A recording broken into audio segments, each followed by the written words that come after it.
I have read many nuclear revenge stories on Reddit, and I've decided to post my own. This was bound to happen sooner or later, and I'm glad it happened sooner because I was getting sick of my mother-in-law and her nonsense. I, female, 27, have been married to my husband Jamie, male, 31, for 2 years, and we've known each other for a long time because I'm very close friends with his sister, Jessie, female, 27. Jessie and I met in college, and we shared the same dorm room during our first year, which is how I got introduced to Jamie. Jamie and I started dating when I was in my second year of college, and we got married 3 years into dating. Jessie was the one who introduced us, and she has never had a problem with me dating her brother and eventually marrying him. She and I are still very close to this day, and my relationship with her is separate from my relationship with my husband and vice versa. I don't involve her in our marital issues, and I don't involve Jamie in our friendship issues. I know these boundaries are hard to draw and maintain, and with such close bonds and close proximity to each other, there's a tendency for these boundaries to get blurred. But I try my hardest to ensure that none of that happens. I'm grateful that if it does happen, my friend and my husband are wise enough not to engage in it. I'm not saying that I've handled this dynamic perfectly. I'm sure I've made mistakes and slip-ups, but overall, both of these relationships are strong, and we deal with things very maturely. I'm very close with his family. Jessie and Jamie have a younger brother, Joey, male, 24. The three of them are quite close, and so am I with them. Jamie really loves his siblings and tries his best to look out for them because their dad left their mom when Joey was 16. To be honest, none of the kids blame their dad, let's call him Frank, because their mother is a literal nightmare to live with. The custody agreement for Joey was that he would live with his mother with visitation from Frank. Joey wanted to go with Frank, but since mother-in-law is the textbook definition of a narcissist, it would have been very exhausting for him to make the move. The siblings and Frank together decided that it was best if Joey stayed out for the next 2 years, and then he would be free to move out and do whatever he wanted. Jessie and Jamie went to meet him regularly, so it wasn't very difficult for Joey to get through those 2 years. He's been low contact with mother-in-law ever since he left for college. Mother-in-law has had loud complaints about this for years and years, but I think being the youngest, Joey had to bear the brunt of mother-in-law's craziness, and he's just done. Jamie and Jessie still put up appearances to at least try to seem normal to the world and to mother-in-law, but Joey just doesn't care, and I understand. When Jamie and Jessie were kids, their dad was always around. Plus, Jamie had the three of them. When Jamie went to college, Jessie had Frank and she had Joey. But during the last 2 years of school, Joey had to face everything alone. No matter how much Jamie and Jessie traveled, the fact was that Joey was alone with mother-in-law. And because of those 2 years, he says he's had a lifetime's worth of interaction with mother-in-law, so he wants to steer clear of her. Jamie and Jessie feel very guilty about the entire situation with Joey, and I'm not saying they shouldn't. The kid was bound to have it rough with someone like mother-in-law, so they cut him a lot of slack and do the damage control with mother-in-law. I had a good relationship with mother-in-law until the time I was only Jessie's friend and not Jamie's girlfriend. When Jessie went back home, I used to go with her sometimes. I used to hang out with mother-in-law then, and things were really cool between us. So much so that I genuinely felt Jessie was exaggerating her antics to me. But I guess that's the true sign of a narcissist. Her act was so good that anyone could fall for it, and I did too. But the mask fell off the minute she found out that I was with Jamie and that I would probably be a permanent fixture in the family. No one could be good enough for her man. Yikes, I know. She had to find fault with everything I did from then on. Nothing was ever good enough. She always had to upstage me, always had to create a scene. And thankfully, Jamie is the kind of guy who always took a stand for me and shut down her nonsense. No questions asked.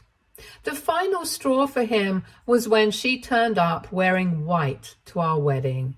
I had alarm bells ringing in my head, but before I could do anything, Jesse and Joey had sprung into action. Joey accidentally dropped a bottle full of red wine on her white dress, and Jesse ran to help out her poor mom change into new clothes. But we never saw her again at the ceremony. Jesse had promptly locked her inside her room to ensure she didn't start anything else. All of us got a lot of crap from her after that, but at least my wedding was saved.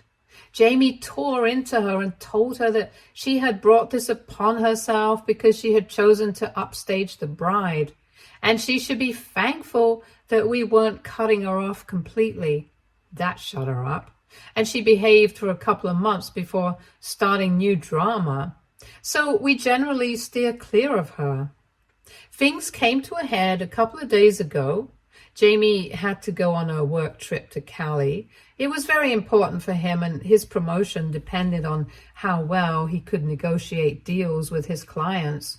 So it was a high-stakes thing for him, and he was feeling very jittery. I was alone at home, and 2 days after he left, I fell sick. I don't know what caused it, but I was feeling extremely nauseous for a long time. A couple of hours later, I puked out a lot of stuff and was feeling really weak. I thought it was a normal stomach issue that would be okay in a day or two, but by the evening, I started feeling really sick. I drove to the hospital to get myself checked, just in case something was wrong, because I didn't have anyone at home to take care of me. The doctor said it was a case of severe food poisoning, and while it wasn't very serious or dangerous, I still needed to rest and eat mild food. When I told him that I had no one at home, he advised me to get admitted to the hospital for a week so that I could recover and not strain myself. At that point, I felt this was the best option available because I couldn't call my husband and screw up his work trip. Jessie was on a holiday with her boyfriend. Joey works out of state, and I'm estranged from my own family. So asking them to help was out of the question.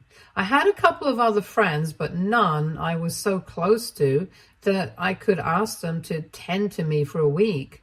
I got myself admitted and let Jamie know the situation. I downplayed it because I knew he would get worried and insist on coming back home, which I just couldn't allow. 3 days into being admitted, I started feeling better. The doctor said it would take me 2 to 3 more days to get back to normal strength and energy levels, but he also felt I looked better. Somehow, word got around to mother-in-law that I was sick and that I was now feeling better. She didn't bother to come and check in on me while I was sick, and to be honest, I expected this from her, which is why I hadn't asked her to help me out anyway. But as soon as she got to know that I was doing better, she came to the hospital and faked concern for a while. She just wouldn't leave. I had to beg her to leave me alone, but she kept on crying fake tears, saying things like, "I'm so sorry you're suffering so much. I hate to see you in pain. Let me do something for you." She tried to act mad that I didn't reach out to her and said that she would have helped and made me feel better in no time. I just said I didn't want to trouble her. It got so bad that I was forced to tell her that I was actually fine and that she didn't have to worry about me. This was a rookie mistake, and the switch was instant. She said, "Oh, if you're feeling better, why are you still in the hospital wasting my son's money? If you're fine, I need you to help plan my 50th birthday party And look at the arrangements. Her birthday was a week later, and all her kids were going to be there along with her friends. So she wanted everything to be impeccable. She had no one else to help her except me. It's as though she was waiting for me to say that everything was fine so that she could pounce on me and ask me to help out. I said that even though I was feeling better, there was no chance I was fit enough to help her out. She said I was just making excuses and she expected me to get discharged the next day and help her, or she was uninviting me from the party. She gave me this stupid ultimatum and left as if I cared about her idiotic party. I decided not to involve Jamie in the little drama that his mother caused because, again, his work was more important to me than my mother-in-law's unhinged little tantrum. I did drop a text to Jamie telling her what had happened, but I asked her not to say anything to Jamie. Things were normal after that. I didn't get discharged because mother-in-law wanted it, but only when the doctor okayed me to leave, which was 3 days later. Jamie came back the next day and he seemed to be in good spirits. He said his boss was happy with his work and the negotiations went really well, so he looked hopeful about the promotion. I then told him what exactly had happened with my little stint at the hospital and my mother-in-law's deranged demands. Jamie quietly listened to me narrate the entire incident and didn't say anything. He was very upset, rightfully so, that I didn't tell him and said that my health was more important than a stupid work trip. I told him it wasn't that serious and that I was fine. And he asked me if I wanted him to talk to mother-in-law regarding her treatment of me, but I said no. I told him I didn't want her to cause any more crap than she already had, and that I didn't care about her and her stupid opinions anyway. I was actually glad I wouldn't have to go to her party. I had thought that James would sit the party out as well, but he was adamant about going. He told me he would be setting mother-in-law straight once and for all because now she needed to be dealt with firmly. I honestly got a bit scared because I could see that he was furious, and I also knew that no matter what I said or did, he was going to do what he had planned. I just told him to be careful and try not to cause a scene at the party. The party was yesterday and all hell has broken loose. I had a feeling Jamie wouldn't let my mother-in-law's antics slide so easily, but I didn't know he would go all nuclear. I'm not complaining at all. I love that my husband is taking a stand for me like he always has and has put mother-in-law to shame publicly. It just feels a little too amazing to be true, if you ask me. So, as I mentioned above, my mother-in-law had disinvited me from her party. Thank God for that. I don't know what kind of reaction she wanted to get out of me. She had probably hoped that I would make a huge fuss about being excluded and beg her to invite me again, but none of that happened. So naturally, she was already pissy because she didn't get to have one of her stupid power trips with me. Jamie, Jesse, and Joey were all in on Jamie's plan, which I hadn't known, and I got the tea from them after the party. So initially, everything was great. The guests came, brought gifts, and the decor was amazing. Everything was basically crafted to be perfect. Mother-in-law was behaving very sweetly and didn't mention me even once. She was avoiding Jamie a little. I think she thought he would ask her why I hadn't been invited and she would have to answer and tell him about the little stunt she pulled at the hospital. To avoid that, I presume she mostly stayed away. Jamie kept his cool throughout. He told me he tried his best to behave as if nothing was wrong, so as not to garner attention and make mother-in-law suspicious. Finally, when the cake was being cut, the 3 kids got up to make a toast. Joey started off by thanking mother-in-law for all that she had done for them over the years, and he then added how mother-in-law had forced him to take up part-time jobs after the divorce to contribute to living expenses, and it was only due to Jess's intervention that she had stopped her antics. When he said that, There was an uncomfortable silence. Mother-in-law tried to laugh it off, but it was very awkward and they were just getting started. Next, Jessie got up. Mother-in-law literally froze in place. Everyone knows that Jessie is the most brutal and that her words cut so deep, it's hard to recover from what she has to say. And Jessie didn't disappoint. She detailed so many instances from their childhood that Joey says it was hard to count. It was unbearable, and mother-in-law started sobbing. A few people left with their gifts in disgust during this little expose, but Jessie was unstoppable, and she finally came to the hospital drama that mother-in-law had started. She told the guests that the reason I wasn't at the party was because I had been uninvited, and the reason for that was that mother-in-law couldn't digest the fact that her sick and hospitalized daughter-in-law was not in the shape or health to do the running around for her God-forsaken party. There was so many gasps in the crowd, according to them, and Jessie was smug from the dramatic effect that she got. Mother-in-law was hysterical by this point, yelling and screaming that she couldn't believe her own children would do this to her, especially on one of the most special days of her life. Cue Jamie. He went over to her, gave her water to drink, and asked her to calm down. She felt a little better, not knowing that this was all part of the setup that the three had laid for her. She said she knew only Jamie was the nice one of the lot, and the others were rotten like their father. She was basically putting her foot in her mouth, but she didn't know that yet. And when her little praise train for Jamie was over, Jamie handed her an envelope saying it was a gift from him. Even I didn't know what this gift was before the incident was narrated to me. When mother-in-law read the papers, she turned white. It was as though her eyes would pop out of her face. The papers were basically Jamie giving it to her in writing that he wouldn't be sending her any money to help her out, and neither would he be paying her mortgage every month. Essentially, she was on her own. The chaos that ensued was nothing short of hell. Mother-in-law started straight up yelling, screaming at the top of her lungs. She said Jamie couldn't do this to her and that she would sue him and all of them. How that would be of any help at all, no one knows. But the three of them left her mid-breakdown and went to a bar to chill and have drinks. She's been bombarding them with texts non-stop, starting from begging to ranting to saying literally batshit crazy things. No one is responding to her. I think they finally had enough and know that cutting her out is in their best interests.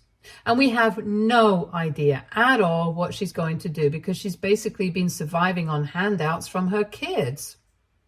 Jamie pays the mortgage for her house. Jessie sends her an allowance for groceries and electricity, and Joey gives her some money for other utilities like gas. She claims that she works, and it's good for her if she does, because if she doesn't, God alone knows what's going to happen because all this money is going to stop. She keeps saying she'll apologize to me if that's what it takes to get things back to normal.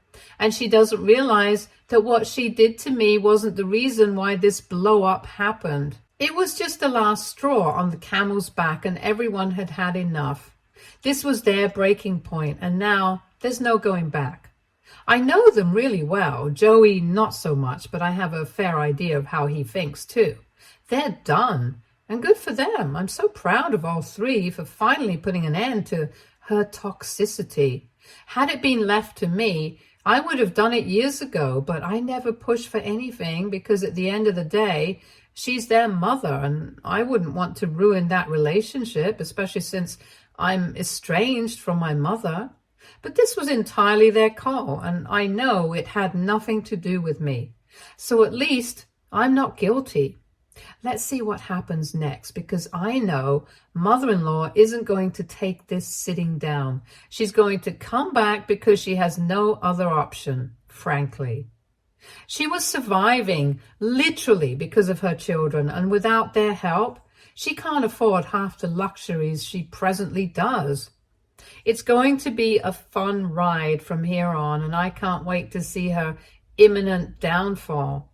I have my popcorn ready. Things just need to get moving. Update 1. Oh, shit has hit the fan. It's been a month since mother-in-law's birthday, and everyone is still no contact with her.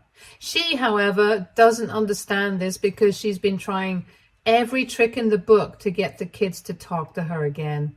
She keeps on calling, texting, and even sending emails. Jamie said that they should all block her, but that would be too extreme of a step. She might need help and assistance for medical or health reasons, and we can't completely shut her out. That's the only reason why channels of communication are open with her. But she probably feels that if she's allowed to text, she'll one day be able to wear their resolve down and bring things back to normal, or rather, whatever her version of normal is. To her dismay, nobody is interested in keeping contact with her anymore. Moreover, all of us are certain that all this hue and cry isn't because she actually wants to talk to Jamie, Jesse, and Joey, but because she needs money. According to Joey's estimates, with the money they were giving her, she should have enough saved to last her a couple more months. But by then, she'd really need to either downsize or land a job that would pay her a lot. Added to this is the fact that no one really knows whether she actually works or not, or has been lying to us all the way through. Last we knew, she was working a desk job at a small company that paid her some money. But that wasn't enough for survival, especially with the kind of luxuries she counts as survival. So essentially, what she earns, supposedly, is her pocket money, and most of her essentials were taken care of by her kids. Now that consistent flow of money is going to stop, and stop suddenly and completely, so the money is going to dry up sooner rather than later, and all these are desperate attempts to stop that from happening. Last week, Jessie introduced her partner, Finn, male, 29, to the family. We knew of him but hadn't met him. They've been dating for some time now, and he seems like a good guy, and Jessie is happy. All of us met at Frank's place, and it was a really nice time that the families spent with each other, quite unlike mother-in-law's birthday, or in fact any event which Her Majesty chooses to grace. This was so much more fun, chill, and it genuinely felt like we were hanging out with family. Jessie introducing Finn to Frank was more like a stamp that made the relationship serious, one that was inching towards marriage. This is just how it is in the family.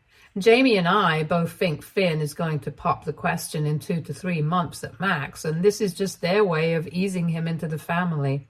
And that was no issue at all, because he's a very funny guy. Almost everyone liked him immediately.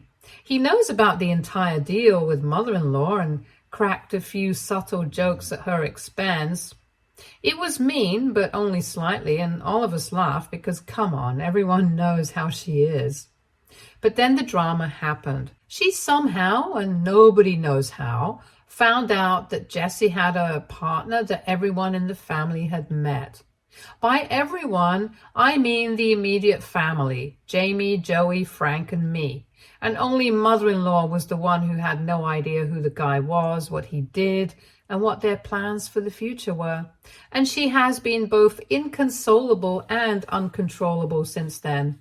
She's back to texting us 200 times a day, telling us that we've wronged her and that her only daughter has left her alone. She says she can't believe that we would exclude her from something as important as this, and that all her children are ungrateful brats.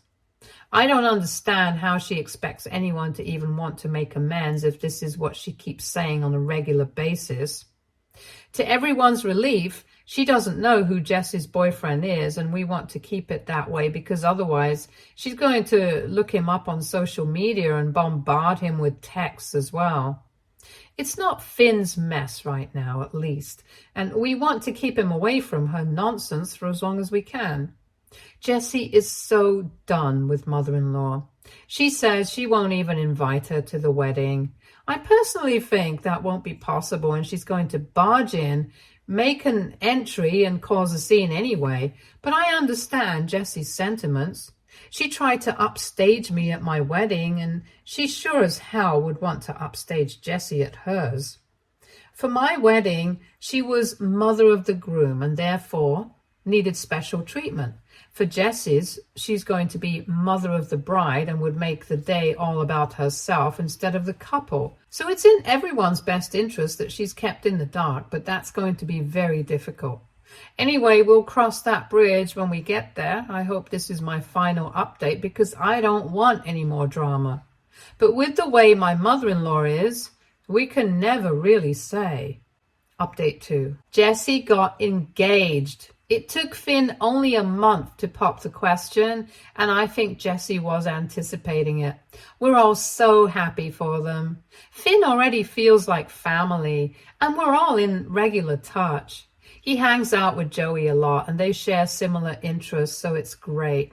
We've been getting closer to Frank too, and this has been possible largely because we don't have mother-in-law's looming presence over our heads. She doesn't know yet that her only daughter is engaged, and we're trying to keep everything very low-key for now so as not to garner attention. Jessie wants the wedding to happen soon, and we're all diving headfirst into the planning. By all, I mean me and a few of Jessie's other friends. On the mother-in-law front, her texts have stopped coming as of now. I think she's finally reconciled to the fact that she's been cut off completely, and begging in front of her kids isn't going to give her anything. So she should rather just focus on improving her living situation. She's put up the house for rent and is probably using the rent to pay off her mortgage. At least I hope that's what she's doing, because if she's blowing up the rent, then she's an absolute ass. And nobody can save her. She's moved in with her sister for the time being, but I'm sure that's a temporary arrangement as well. No one can stand being near her for long periods of time. I genuinely wonder how Frank did it for all these years. The house is still in her name, though. If she manages to pay the mortgage, then the house stays in her possession, which, to be honest, I'm quite salty about. She could afford it only because Jamie funded her for years, and now she gets to behave like an a-hole and still walk away with the house. Seems quite unfair to me, but it is what it is, and I can't help it. But as long as she stays away and doesn't cause any more problems, she can have the house to herself. The peace of mind of the family is much more important than that house anyway. Update 3. Mother-in-law found out about Jess's engagement. Word somehow got to her sister, and now she knows as well. We try to be as discreet as possible, but news like this has a way of spreading, I guess. But Jessie is sick and tired of her nonsense now, and she's already stressed about all the wedding planning, and she can't handle mother-in-law on top of this. So the minute that mother-in-law sent her a scathing text about keeping poor old mom in the dark, Jessie called her up and tore a new one into her. She told mother-in-law in no uncertain terms that the omission on her part was deliberate because she didn't want mother-in-law to be a part of the celebrations. And she also told her that she wouldn't be invited to the wedding whenever it happens. Jessie said she was sick of her antics, and she knew that mother-in-law would try to pull off a stunt like she had done during my wedding. Jessie was furious, and it was as though she was unloading years of pent-up anger. I don't think she even allowed mother-in-law to get in a single word. Not that I blame her. Her victim complex can make anyone want to puke. I think the reality check was much needed, and if mother-in-law has even a shred of self-respect, she's going to stay away. Jessie was downright rude, and that was required because there's no other way to make mother-in-law understand that we're exhausted. We don't want her near us. Jessie has blocked her and asked us to deal with any emergency with mother-in-law, and that she will unblock her only after the wedding. I think the mother-in-law situation is finally over, and we can all look forward to the next chapter for the family. Stay tuned for more stories from our girl relationships.